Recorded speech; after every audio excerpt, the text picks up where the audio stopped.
નમસ્કાર દોસ્તો, તો આજે આપણે માં ઉમિયા અને એક ભાવિક ભક્તની રસપ્રદ કહાની જાણવા જઈ રહ્યા છે. તો આવો આપણે સૌ સાથે મળીને સાંભળીએ અને આનંદ કરીએ. એક ગામમાં એક ભાવિક ભક્ત ભગવાન અને માતાજી ઉપર અતૂટ શ્રદ્ધા ધરાવતો હતો. તે દરરોજ ઊંઘથી ઉઠીને ભગવાનને પ્રાર્થના કરતો અને માં ઉમિયાના મંદિરે દર્શન કરવા જતો. તે ઘર ગરીબ હતું પણ ભક્તિથી ભરપૂર. એક દિવસ ગામમાં ભયાનક દુષ્કાળ પડ્યો.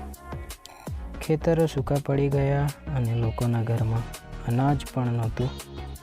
ત્યારે આ ભક્ત માતાજી પાસે પ્રાર્થના કરવા મંદિરે ગયો અને માં ઉમિયાને કહેવાનું શરૂ કર્યું, માતા, આ બ્રહ્માંડ તું સંચાલે છે. તું અમારા જીવનનો આધાર છે. તારા ભક્તો આજે ભૂખ્યા છે. તું તેમને મદદ કર.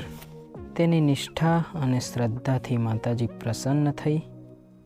રાત્રે તે ભક્તને સ્વપ્ન આવ્યું અને માતાજી બોલી, મારા ભક્ત, તું ગામને મળીને કૂવો ખોદવા પ્રેરણા આપ. તારા આ પ્રયાસો ફળશે. તે ભક્તે દિવસે ગામના સૌને ભેગા કરીને આ વાત કહી. શરૂમાં લોકોએ અવગણના કરી, પણ ભક્તના નિષ્ઠાભર્યા આહ્વાનથી તેઓ તૈયાર થયા. ગામના બધા લોકોએ મળીને મહેનતથી કૂવો ખોદવાનું શરૂ કર્યું. થોડા જ દિવસોમાં કૂવામાંથી શીતળ પાણી આવ્યું અને ગામનો દુષ્કાળ દૂર થયો.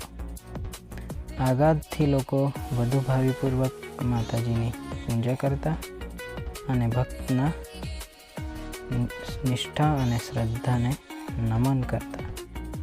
કથાનું કર્મ, નિષ્ઠા અને શ્રદ્ધાથી આપેલી પ્રાર્થના હંમેશા ફળે છે.